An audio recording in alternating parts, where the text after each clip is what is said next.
आज का हमारा टॉपिक है an algorithm to evaluate determinant of a matrix A. By an algorithm, we means a sequence of finite number of steps to get a desired result. The word algorithm comes from the famous Muslim mathematician Al-Khwarizmi, who invented the word algebra. The step-by-step evaluation of determinant of a matrix A of order n is obtained as follows. Step one में क्या करेंगे, by an interchange of a row of A and taking the resulting sign into account, bring a non-zero entry to 1/1th position unless all the entries in the first column are 0, in which case determinant A is equal to 0. By adding a suitable multiple of the first row to all the other rows, reduce the n minus 1 entries except 1/1 in the first column to 0. Expand determinant A by its first column. Repeat this process. On continue the following step. Repeat step 1 and step 2 with the remaining rows concentrating on the second column. Step 4 है, repeat step 1 and step 2 and step 3 with the remaining n minus 1 row, n minus 3 row, and so on until our triangular matrix is obtained. Step number 5, multiply all the diagonal entries of the resulting triangular matrix and then multiply it by its sign to get the determinant A.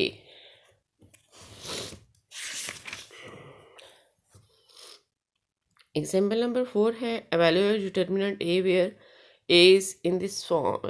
A is a matrix. It is a head, has a 4 column and 4 rows, 4 cross 4 matrix है. इसकी determinant evaluate करने के लिए वही वाले step हम repeat करेंगे जो हम पीछे पढ़ चुके हैं. फर्स्ट में क्या किया है हमने, फर्स्ट एलिमेंट 1 है, उसके बाद इसको पाइवट एलिमेंट भी कहते हैं. इसके बाद नेक्स्ट जितने भी कॉलम्स के एलिमेंट हैं उन सबको हमने ज़ीरो ज़ीरो और ज़ीरो किया है. R2 में R2 प्लस माइनस 2R1 जैसे गॉस एलिमिनेशन मेथड और गॉस जॉर्डन मेथड में रो ऑपरेशन करते थे, इसी तरह से यहाँ भी रो ऑपरेशन अप्लाई करके इनको ज़ीरो किया. अब इस पोजीशन से हमने मैट्रिक्स को एवेल्यूएट करना है, तो -1 + 1 लिखेंगे, वो प्लस हो जाएगा, तो इसने यहाँ नहीं लिखा हुआ, इसलिए फर्स्ट 1/1 पोजीशन से हमने इस मैट्रिक्स को एक्सपेंड किया है. तो ये रिमेनिंग मैट्रिक्स, वो रो और वो कॉलम ख़त्म हो जाएगा, ये रिमेनिंग मैट्रिक्स हमारे पास आ गया है. इसी तरह से नेक्स्ट में हम क्या करेंगे, फर्स्ट में इसमें सेकंड कॉलम में -2 हमने कॉमन ले लिया, क्योंकि स्केलर में हम इसमें मैट्रिक्स की डिटर्मिनेंट की प्रॉपर्टी है कि हम भी कोई भी स्केलर इसमें से कॉमन ले सकते हैं. -2 कॉमन ले लिया.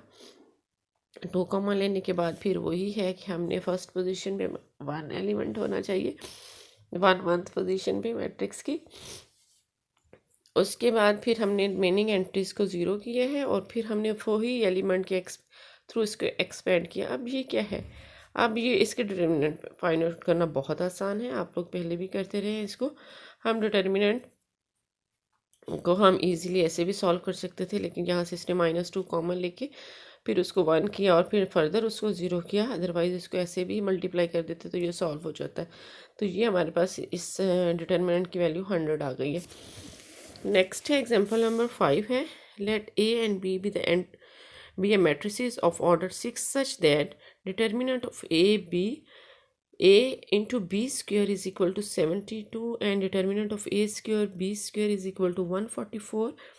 डिटर्मिनेंट वैल्यू फाइंड आउट करनी है मैट्रिक्स ए की और मैट्रिक्स 2A की, एंड डिटर्मिनेंट ऑफ AB⁻6 की.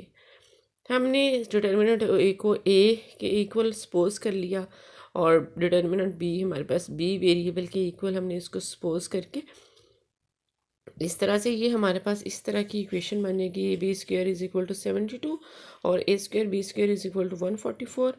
आपने क्या करना है, इसमें से हमने A की वैल्यू फाइंड आउट करनी है, A चूँकि डिटर्मिनेंट A के इक्वल है, और इसी तरह से हमने फिर 2A की वैल्यू फाइंड आउट कर लेंगे, वो 122 आ जाएगी. इसी तरह से हमने फिर B², ये B² हमारे पास किसके इक्वल 36 आ गया. तो हमें डिटर्मिनेंट ऑफ ए बी 6 की वैल्यू फाइंड आउट कर सकते हैं। स्क्वायर हमारे पास है, उसकी पावर 3 ले लेंगे तो b⁻6 आ जाएगा। Evaluate the determinant of the matrix. इसी तरह से ये हमने डिटर्मिनेंट डी की वैल्यू फाइंड आउट की है। Expanding by the first row we have, determinant D किसके इक्वल होगा हमें पता है। अगर हम फर्स्ट रो से इसको एक्सपेंड करेंगे, डिटर्मिनेंट की प्रॉपर्टी है ए इसका एलिमेंट और जो रिमेनिंग उसका कोफैक्टर बनेगा, फिर एच और इसका एच का कोफैक्टर, जी और जी के कोफैक्टर्स, फिर उनको हमने उसी तरह से ही ये सारे के सारे कोफैक्टर्स हम फाइंड आउट करने के बाद फिर हम उसको मल्टीप्लाई कर देंगे तो हमारे पास रिमेनिंग रिजल्ट आ जाएगा जो कि डिटर्मिनेंट ऑफ द मैट्रिक्स के इक्वल होगा। रिमेनिंग एग्जांपल भी इसी तरह से ही की जाएंगी। अब हम आ जाते हैं एक्सरसाइज की तरफ। एक्सरसाइज के रिमेनिंग क्वेश्चंस आप किस तरह से करेंगे, ये एक्सरसाइज का एक्सरसाइज है हमारे पास 6.2 एक्सरसाइज है। इसको हमने n cross n matrix evaluate each of the following n cross n determinants हमने फाइंड आउट करना है। फर्स्ट पार्ट सेकंड है, इसी का ये फर्स्ट पार्ट है। अब हमारे पास ये है determinant A B B up to so on n up to n cross n matrix है ये। Adding all the columns of C2 to CN, C2 से लेके CN तक जितने भी कॉलम्स हैं उनको हमने फर्स्ट में ऐड कर दिया है। ये सारे कॉलम्स हैं, इनको फर्स्ट कॉलम में हमने ऐड किया। तो ये फर्स्ट कॉलम तो ये है, ये n कॉलम्स हैं, तो ये रिमेनिंग n-1 कॉलम्स होंगे। उन सब कॉलम्स में क्या है, b मौजूद है। तो इसलिए ये हमारे पास एंट्रीज जो हैं वो ये b आ गई हैं। ये यहाँ पे b होना चाहिए, ये b है, ये भी b है। n-1 इंटू उसने इस तरह से कर दिया। ये चलिए इसको a भी रहने दे। मैंने a को फर्स्ट पोजीशन पे लिखा, ये वाला a है, ये वाला a है, ये a है।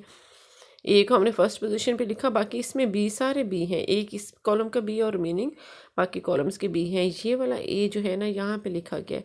इसी तरह से ये सारे हमारे पास इसी तरह से ये वाला कॉलम बन जाएगा। आप देखें इसमें ये a plus n-1 into b common है। फ्रॉम कॉलम C1 हमने कॉमन ले लिया। कॉमन लेने के बाद ये है हमारे पास, ये आ जाएगा, ये इस तरह का डिटर्मिनेंट फॉर्म आ जाएगी। अब वही प्रोसेस जो हम पिछली एग्जांपल्स में कर चुके हैं वही काम हम करेंगे। हम 1 पोजीशन पे के अलावा बाकी सारे एंट्रीज़ को हमने रो वाइज ज़ीरो कर देना है। जब हमने इसको ज़ीरो किया है तो अंडरस्टूड है यहाँ पे भी ये a-b हो जाएगा, ये ज़ीरो हो जाएगा। यहाँ पे भी कॉलम a-b आ जाएगा, a-b आ जाएगा। एक्सपेंडिंग बाय फर्स्ट रो, उसी तरह से फर्स्ट रो से उसको एक्सपेंड करेंगे तो ये वाली कॉलम और ये कॉलम और ये रो ख़त्म हो जाएंगे। ये हमारे पास रिमेनिंग एंट्रीज रह जाएगा। अब हमने ये है ट्रायंगुलर मैट्रिक्स है, ये वाला सॉरी डायगोनल मैट्रिक्स है। तो डायगोनल मैट्रिक्स को जब भी हम एक्सपेंड करते हैं तो ये इसमें सारे के सारे n-1 टाइम a-b आ रहा है डायगोनल में। तो उसको इसके डिटर्मिनेंट को हम इस तरह से एक्सपेंड कर सकते हैं, a plus n-1 into b। ये वो एलिमेंट है जो हमने फर्स्ट टाइम रो को एक्सपेंड किया था वो आया था, और ये इसके डायगोनल के एलिमेंट कितनी दफ़ा है n-1 टाइम्स हैं तो वो हमारे पास आ जाएंगे। अब नेक्स्ट इसी तरह से ये वाला नेक्स्ट उसका क्वेश्चन का नेक्स्ट पार्ट है। तो ये है वही 1-n-1 up to so on n cross n matrix है। तो ये सारे के सारे हमारे पास क्या है, इसमें क्या किया हुआ है वो, इसमें हमने सारे के सारे ये हमने रो वाइज इसको किया है। सारी की सारी n-1 रोज़ है। n-1 रो को जब 1 - n में ऐड करेंगे तो ये एंट्री ज़ीरो हो जाएगी। इसी तरह से ये n-1 रोज़ हैं, इनको जब हम यहाँ ऐड करेंगे तो ये वाली एंट्री ज़ीरो हो जाएगी, ये वाली एंट्री ज़ीरो हो जाएगी। और सारा का सारा ये जब फर्स्ट रोज़ की सारी ज़ीरो हो गई है तो ये पूरा का पूरा डिटर्मिनेंट ही इसकी वैल्यू भी ज़ीरो हो जाएगी। रिमेनिंग इसके पार्ट्स हैं इसी क्वेश्चन के क्वेश्चन नंबर 2 के पार्ट 3 है और पार्ट नंबर 4 है। ये भी बिल्कुल ऐसे ही आपने करना है। ये 1 2 तो अप टू n टाइम है, और ये अब n इसी तरह से n रोज़ हैं और ये इस तरह से सपोज ये n रोज हैं, n टाइम्स हैं, और ये n नंबर ऑफ कॉलम्स हैं। और इसी तरह से जैसे पहले हमने किया है, इन सब को आपने ऐड करना है, तो ये समेशन n हो जाएगा। फर्स्ट रो में सारी रोज ऐड कर दें, इसमें समेशन n आ जाएगा, summation n up to so on. Summation n कम इसमें से कॉमन ले लेंगे फर्स्ट रो में से, तो ये यहाँ पे 1 1 1 1 आ जाएगा। उसी रो के थ्रू अपने एक्सपेंड कर लेंगे उसको, बाकी एंट्रीज को 0 0 बना के कॉलम वाइज बना लें, रो वाइज बना लें, ये आपकी मर्ज़ी है। तो ये इसी तरह से ये वाला मैट्रिक्स जो है डिटर्मिनेंट, ये आपने सॉल्व करने हैं। और अभी जो पीछे हमने एग्जांपल की है, एग्जांपल नंबर 2 है, उसी से रिलेटेड ये वाला क्वेश्चन है, क्वेश्चन नंबर 3। तो ये भी आप बिल्कुल उसी तरह से कर सकते हैं। और ये आज का लेक्चर ख़त्म हो जाता है।